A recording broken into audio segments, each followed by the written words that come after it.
السلام علیکم ورحمۃ اللہ وبرکاتہ نحمده ونصلي ونسلم على رسوله الكريم وعلى آله وأصحابه وأهل بيته أجمعين أما بعد فأعوذ بالله من الشيطان الرجيم بسم الله الرحمن الرحيم وإن كنتم جنبا فطهروا آمنت بالله صدق الله العظيم. محترم سامعین، جو آیت کریمہ کی تلاوت کی گئی وہ 6واں پارہ 6ویں رکوع کی آیت کریمہ ہے. اس آیت پاک کے معنی ہیں: اور اگر تم ناپاک ہو تو غسل کر کے اچھی طرح پاک و صاف ہو جاؤ. اگر تم جنابت کی حالت میں ہو تو غسل کر کے اچھی طرح پاک صاف ہو جاؤ. اس آیت پاک میں ناپاکی کی حالت میں غسل کرنے کا حکم ہے. غسل کا آسان طریقہ آپ کے سامنے پیش ہے. غسل میں 5 سنتیں ہیں. اگر وہ سنتیں مکمل صحیح ادا ہو جائیں تو غسل ہو جائے گا، وضو بھی ہو جائے گا. اب وہ سنتیں سماعت فرمائیے. غسل شروع کرنے سے پہلے غسل کی نیت کر لیں. یہ مستحب ہے. نیت دل کے ارادے کا نام ہے. دل میں ارادہ ہے غسل کرنے کا، یہی نیت ہے، اور نیت کرنے سے غسل کرنے کا اجر و ثواب ملتا ہے. اگر نیت نہ بھی کریں تو غسل ہو جائے گا. زبان سے نیت کے الفاظ کا ادا کرنا یہ بہتر ہے، مستحسن ہے. اب چاہے اردو میں ادا کریں چاہے آپ عربی میں ادا کریں. اردو میں میں غسل کرتا ہوں ثواب کی نیت سے پاکی حاصل کرنے کے لیے، اردو میں ایسا بھی آپ کہہ سکتے ہیں. عربی میں نویت ان اغتسل من الجنابۃ لرفع الحدث، ایسا بھی آپ کہہ سکتے ہیں. تو غسل کی 5 سنتیں یہ ہیں جو اچھی طرح آپ اس کو سماعت فرمائیں.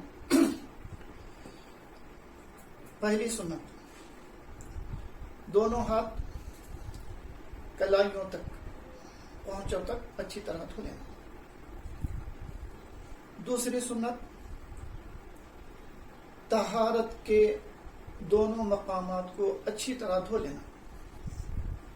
تیسری سنت، جسم پر کہیں نجاست ہو تو اچھی طرح دھو لینا. چوتھی سنت، اچھی طرح وضو کر لینا. 5ویں سنت، سارے جسم پر ایسے پانی بہانا کہ بال برابر جگہ سوکھی نہ رہے. 1 مرتبہ ایسا پانی بہانا فرض ہے، 3 مرتبہ سنت ہے. اب جو اس طرح غسل کریں گے غسل ان کا مکمل ہو جائے گا، وضو بھی ہو جائے گا. غسل میں چند چیزوں میں احتیاط کرنا. وہ چند چیزیں یہ ہیں. غسل میں 3 فرائض ہیں جو سنتوں میں بھی آ گئے. ایک ہے کلی کرنا، ناک میں پانی چڑھانا. سارے جسم پر ایسے پانی بہانا کہ بال برابر جگہ سوکھی نہ رہے تو غسل ہو جائے گا. اب کلی کس طرح کرنا؟ کلی اس طرح کرنا کہ پانی پورے منہ میں پہنچے، حلق کے کنارے تک، زبان کی جڑ تک. اس کا آسان طریقہ یہ ہے کہ پہلے دانتوں میں کوئی چیز اگر اٹکی ہوئی ہو، مثلا پان، گٹکا، شپیاری یا گوشت، کوئی بھی چیز اٹکی ہوئی ہو جو آسانی سے نکلتی ہے، اس کو نکال لینا لازم ضروری ہے، کیونکہ اس کے بغیر دانتوں کی ساندوں میں پانی نہیں پہنچتا. اگر کوئی چیز اتنی سختی سے اٹکی ہوئی ہے کہ اس کے نکالنے سے خون نکل رہا ہے یا تکلیف ہو رہی ہے تو ضرورت نہیں ہے. لیکن جو چیز آسانی سے نکل سکتی ہے تو نکال دینا دانتوں میں سے.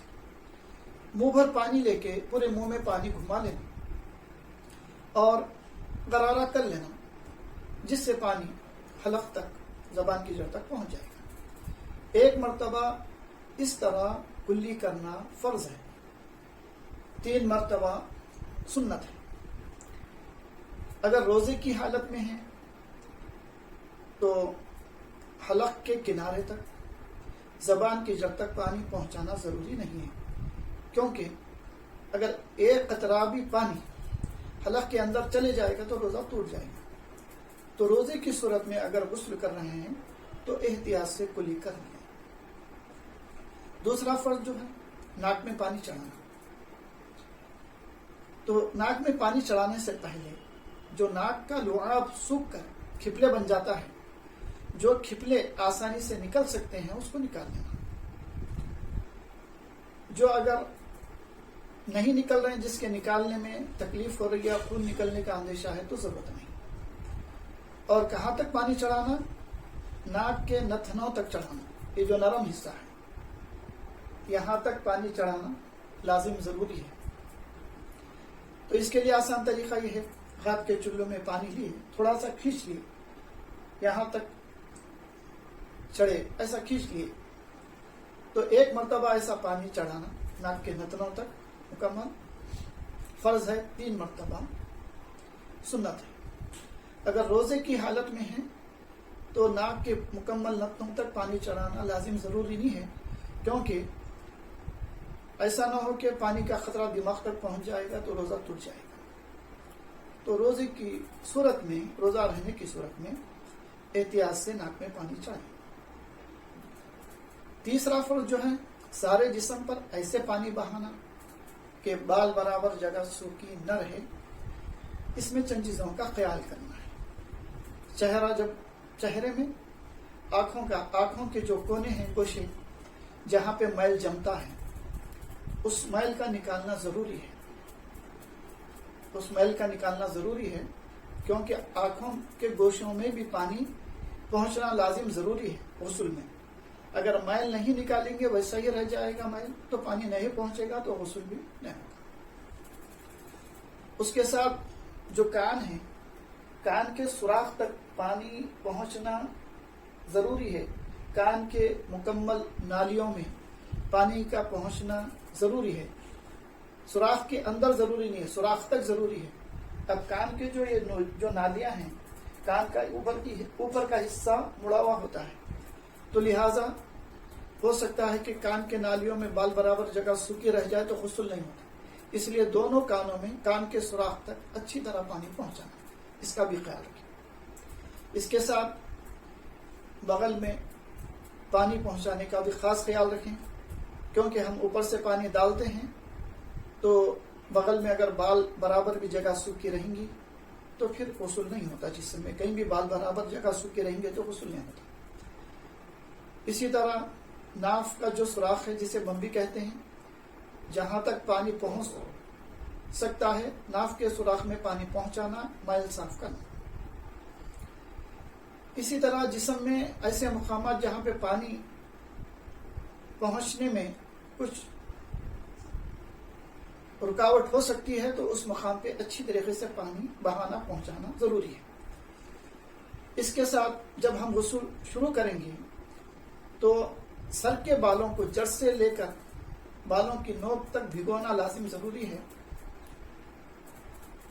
تو حضور صلی اللہ علیہ وسلم کا ارشاد مبارک ہے، آپ کی سنت کریمہ ہے، پانی سر پہ ڈالنے کے بعد ہاتھ کی انگلیوں سے اچھی طرح خلال فرمانا. تو لہٰذا ہم سر پہ پانی ڈال کر ہاتھ کی انگلیوں سے اچھی طرح 3 مرتبہ خلال کرنا، تاکہ بال کے جڑ سے لے کر بال کے نوک تک تمام سر بھیگ جائے. اس کا بھی خیال رکھیں. اور اس کے بعد سیدھے منڈوں پہ ڈالیں، بائیں منڈوں پہ ڈالیں. اس طرح الغرض پورے جسم پر ایسے پانی بہانا کہ بال برابر جگہ سوکھی نہ رہے. 1 مرتبہ فرض ہے، 3 مرتبہ سنت ہے. اور ایک بات، جیسے کہ انگوٹھی ہے، پیر کے انگوٹھی، ہاتھ کی انگوٹھیاں،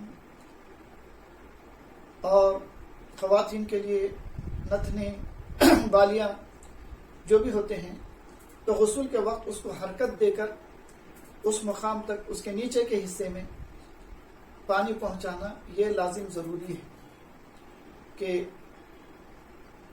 انگوٹھیوں کو حرکت دیں، بالیوں کو حرکت دیں، نتنے اگر ہے تو نتنوں کو بھی حرکت دے کر سوراخ میں تک پانی پہنچنا ضروری ہے۔ اگر انگوٹھی تنگ ہے، بالیاں تنگ ہیں، پانی نہیں پہنچ سکتا تو پھر اس کو نکال کر پانی پہنچانا لازم ضروری ہے۔ اگر کان کے سوراخ یا ناک کا سوراخ کھلا ہوا ہے تو سوراخ میں پانی پہنچانا بھی لازم ضروری ہے، بند ہے تو کوئی بات نہیں ہے۔ تو یہ چند چیزوں میں احتیاط لازم ضروری ہے تاکہ ہمارے جسم پوری طرح جو ہے نا بھیگ جائے، بال برابر بھی جو ہے سوکھی نہ رہے، تو الحمدللہ ہمارا غسل ہو گیا اور ہم پاک صاف ہو گئے۔ یہ غسل کا مکمل طریقہ آپ کے سامنے بیان کیا گیا۔ وآخر دعوانا ان الحمد للہ رب العالمین۔